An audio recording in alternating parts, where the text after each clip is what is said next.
체하! 안녕하세요 여러분.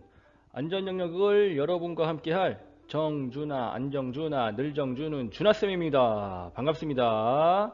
오늘 이 시간에는 내 주위의 소중한 사람을 살리기 위한 간단하고도 중요한 심폐소생술에 대해서 알아보겠습니다. 우리가 심폐소생술을 배우는 이유는 여러분들이 생활을 하면서 언제 어디서 일어날 수 있는 만일의 상황에서 아무 손도 쓰지 못한 채 긴급한 환자를 도와줄 수 없는 상황을 맞이하기보다는 간단한 방법을 통해서 심각한 손상을 입을 수도 있는 환자나 내 주위의 사람들의 생존 확률을 1%라도 높이기 위함입니다.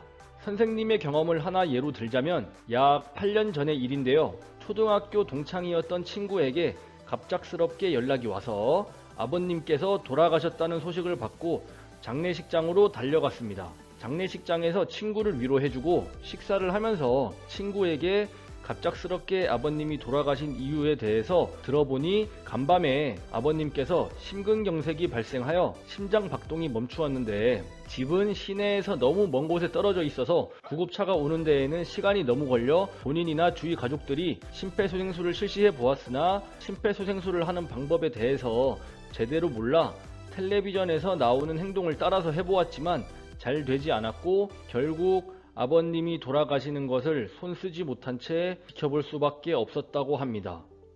이런 이야기를 들으면서 우리 주위에도 언제 어디서든 심폐소생술을 실시해야 하는 상황이 올 수 있고 또 그런 상황이 오더라도 심폐소생술을 할 수 있다면 내 주위의 소중한 사람들을 지킬 수 있는 매우 중요한 대처가 될 수 있을 것이라는 생각에 심폐소생술을 배우면서 선생님은 수상인명구조요원 자격인 라이프가드 자격증을 취득하고 또 선생님의 제자들에게도 꼭 가르쳐주게 되었습니다. 여러분, 아마 심폐소생술은 연습을 하는 데에도 많은 에너지와 힘이 들어갈 것입니다. 분명 쉽고 편하게 할 수 있는 방법은 아니죠. 하지만 내 주위의 소중한 사람의 목숨을 살릴 수만 있다면 조금 힘들고 어려운 것이 중요할까요? 이번 수업에서는 여러분들이 내 주위의 소중한 사람들 혹은 나의 가족들을 지킨다는 마음으로 책임감을 갖고 임해 주었으면 좋겠습니다. 그럼 지금부터 수업을 시작해 보도록 하겠습니다. 출발! 심폐소생술은 줄여서 CPR이라고 부릅니다. 이것은 심장을 뜻하는 C, 그리고 폐를 뜻하는 P, 그리고 살리는 기술을 뜻하는 R을 그대로 번역하여 심폐소생술이라고 부릅니다. 그럼 여러분, 우리 생활에 심폐소생술이 왜 중요할까요? 다음 화면에서 더 자세히 알아보겠습니다. 우리나라에서는 최근 심정지 발생률이 증가하고 있는 추세입니다. 질병관리본부의 발표에 따르면 우리나라 인구 10만 명당 45명가량이 급성 심정지 상황에 노출된다고 합니다. 이 정도면 충청남도의 인구가 약 210만 명 정도 되니까 우리 충남에 약 1000여 명의 인구가 급성 심정지 상황에 노출되었다고도 볼 수 있겠죠. 생각보다 상당히 높은 수치죠. 특히 우리나라의 한 해 심정지 사망자 수는 약 3만여 명가량으로 교통사고 사망자의 약 5배 정도에 해당된다고 하니 우리가 생각하는 것 이상으로 갑작스럽게 죽음을 맞이하는 사람들이 많다고도 볼 수 있습니다. 특히 심정지가 발생하는 장소를 보면 약 80% 정도가 가정이나 공공장소 등에서 발생하기 때문에 쉽게 말하면 여러분들이 주로 생활하거나 돌아다니는 주변에서 언제 어디서든 쉽게 심정지 상황이 발생한다고도 볼 수 있겠습니다. 그렇다면 이렇게 가정이나 공공장소에서 심정지 상황이 많이 발생하게 되는데 만약 우리가 생활을 하면서 가족이나 주위 사람들에게 심정지가 발생한다면 여러분들은 어떻게 행동할 생각인가요?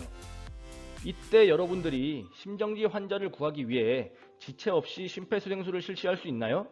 심정지가 발생하게 되면 우리 몸에 혈액을 공급하는 심장이 멈추기 때문에 혈액의 순환이 중단되므로 우리의 몸은 급격하게 죽어갑니다.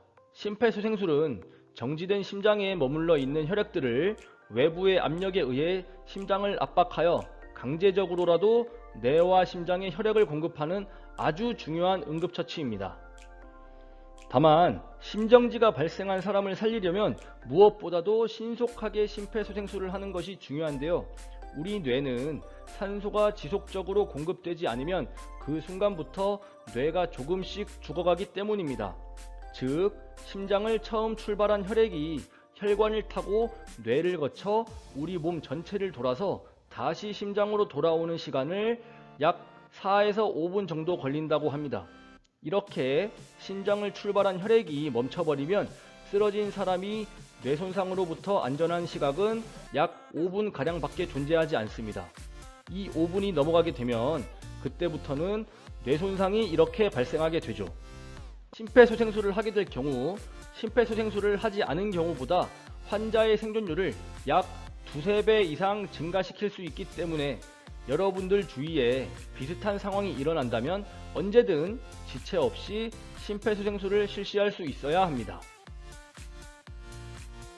우리나라에서 해마다 발생하는 약 3만여 명의 심정지 환자 중에서 생존율은 불과 4.8% 밖에 되지 않습니다. 너무나도 적은 수치죠.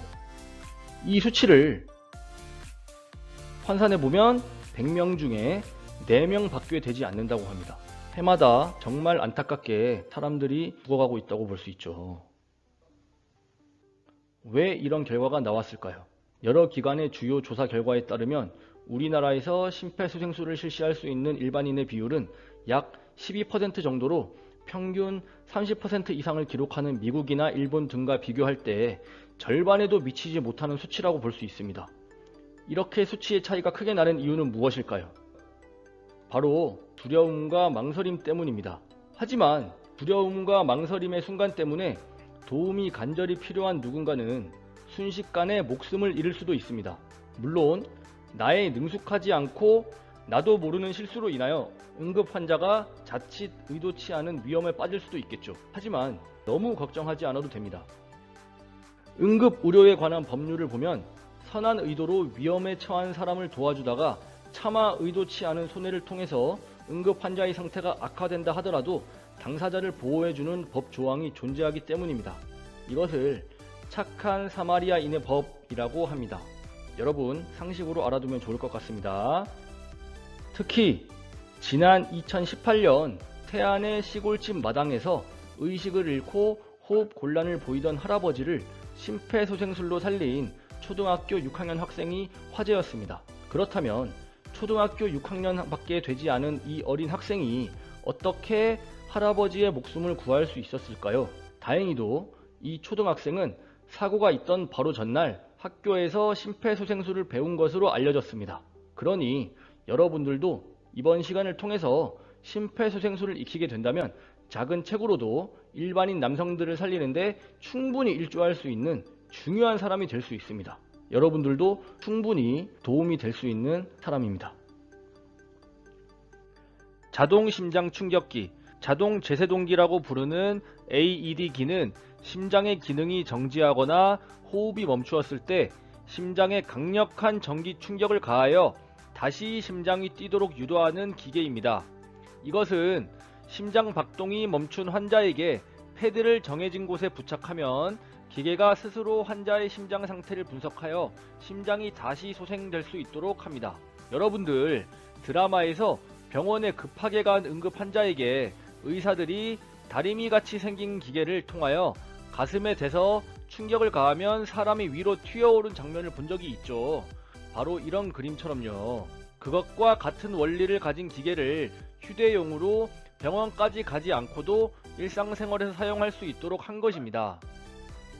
이렇게 그림처럼 공공장소 및 다중이용시설의 경우 보건복지부 응급의료에 관한 법률에 의하여 자동제세동기를 의무적으로 설치해야 하며 500세대가 넘는 공동주택의 아파트에도 관리사무실이나 경비실 근처에 자동심장 충격기가 설치되어 있으므로 언제 발생할지 모르는 응급 상황을 대비하여 여러분들 주위에 심장 충격기가 어디에 배치되어 있는지 꼭 알아놓도록 해야 합니다. 이번 시간이 마치면 여러분들 학교에는 어디에 자동심장 충격기가 배치되어 있는지 한번 찾아보기 바랍니다.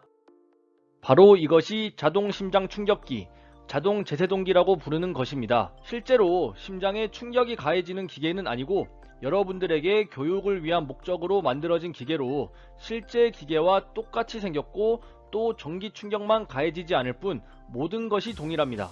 왼쪽의 그림이 자동 제세동기 기계이고요. 오른쪽은 사람의 신체에 직접 붙이는 패드입니다. 바로 저 패드를 붙인 살에 전기 충격이 가해지면서 순간적으로 충격을 받은 심장이 다시 뛰도록 하는 것이죠. 왼쪽 패드를 보면 하나는 환자의 우측 가슴 윗부분에, 하나는 환자의 좌측 갈비뼈 아래에 붙이도록 표시가 된 것이 보이나요?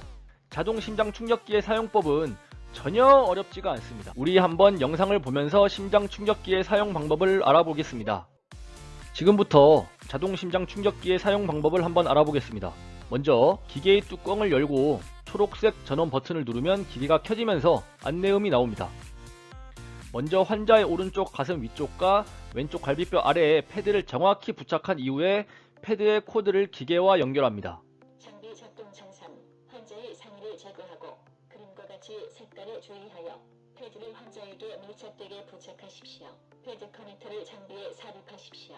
패드 커넥터를 장비에 삽입하십시오. 패드 커넥터를 장비에 삽입하십시오. 패드 환자의 상의를 제거하고 그림과 같이 색깔에 주의하여 패드를 환자에게 밀착되게 부착하십시오. 패드의 색깔에 주의해서 꼭 정해진 부위에 부착을 해야 합니다. 부착 중입니다. 환자에 접촉하지 마십시오. 패드가 인체 연결이 되면 기계가 심장의 상태를 분석합니다. 충전 중입니다. 환자에게 접촉하지 마십시오. 쇼크 버튼을 누르십시오. 쇼크가 인가되었습니다. 필요하다면 심폐소생술을 시작하십시오. 흉부압박 30회 시작.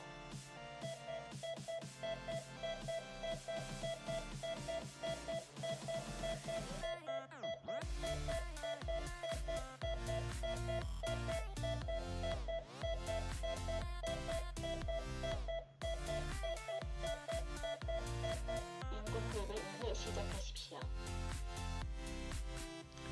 제세동이 끝나면 다시 흉부 압박을 실시해야 합니다. 심폐소생술에서의 흉부 압박은 제세동을 하는 시간 이외에는 구급대가 현장에 도착을 하기 직전까지 계속 이루어져야 하기 때문입니다.